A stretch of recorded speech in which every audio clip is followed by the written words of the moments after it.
Hi Jena kitchen. இன்னைக்கு நம்ம சூப்பராக ஒரு பாயசம் தான் செய்ய போகிறோம். அது சட்டுன்னு இப்போ நம்ம இன்னைக்கு கிருத்திகை ஏதோ விசேஷ நாள் வருதா, சட்டுன்னு ஒரு பாயசம் நம்மளால செய்ய முடியாது.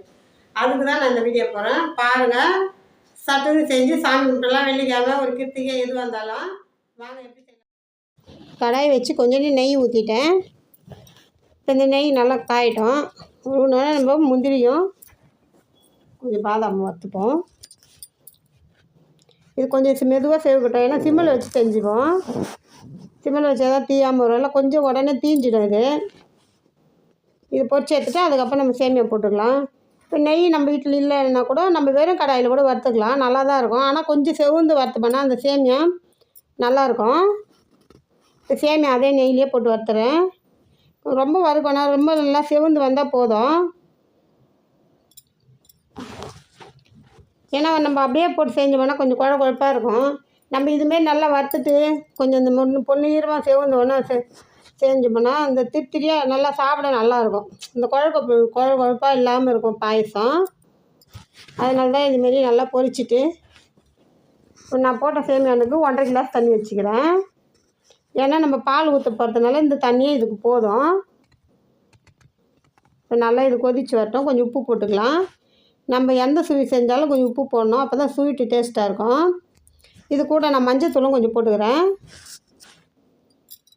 மஞ்சத்தூள் தான் இது, ஏன்னா அந்த கலருக்காக சாமிக்கு படுறதுனால கலராக இருக்கட்டும்ன்ட்டு கொஞ்சம் மஞ்சத்தூள் போட்டிருக்கேன். நம்ம வீட்டில் அரைச்ச தூள் தான் இது, ஏன்னா கலர்லாம் போட பிடிக்காது, அதனால் மஞ்சத்தூளே போட்டுக்கிட்டேன். இப்போ நல்லா கொச்சி வருது.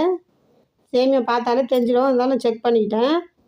இப்போ சர்க்கரை நான் அது கொஞ்சமாக தான் சர்க்கரை போட்டுக்கிறேன். பார்த்துட்டு கூட நம்ம அப்புறம் போட்டுக்கலாம். உங்களுக்கு ஸ்வீட் நிறைய பிடிக்குன்னா நிறைய போட்டுக்கோங்க.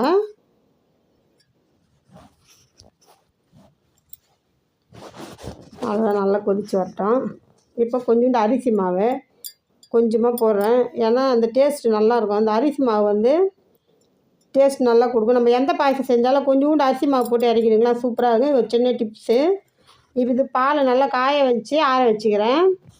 எப்பவுமே பால் வந்து கொதிக்க காய்ச்சிட்டு பாயசத்தில் ஊற்றக்கூடாது, திரிச்சு போயிடும். எப்பவுமே பால் ஆற வச்சுட்டு ஊற்றணுமானா நம்ம ரொம்ப நேரம் கொதிக்க வச்சா கூட பாயசம் டேஸ்ட்டாக இருக்கும். இப்போ இது நல்லா கொதித்து வரட்டும். இப்போ முந்திரியும் பாதாம் தான் போட்டுருக்கேன், நான் திராட்சை போடல, பார்க்காதீங்க. கொஞ்சோண்டு ஏலக்காய். அவ்வளோதான், பாயசம் ரெடி ஆகிடுச்சு. அப்படியே நல்லா கொதிக்கிட்டோம்.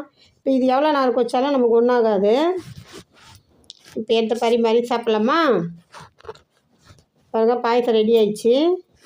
நீங்களும் இதுமாரி பாயசம் செஞ்சுக்கிறீங்களான்னு கமெண்டில் சொல்லுங்கள். இதை செஞ்சு பாருங்கள். இதேமாரி சிம்பிளாக ஈஸியாகவும் இருக்கும். சட்டுன்னு செஞ்சுக்கலாம். செஞ்சு பார்த்துட்டு கமெண்டில் சொல்லுங்கள் எப்படி இருந்ததுன்னு. தேங்க்யூ.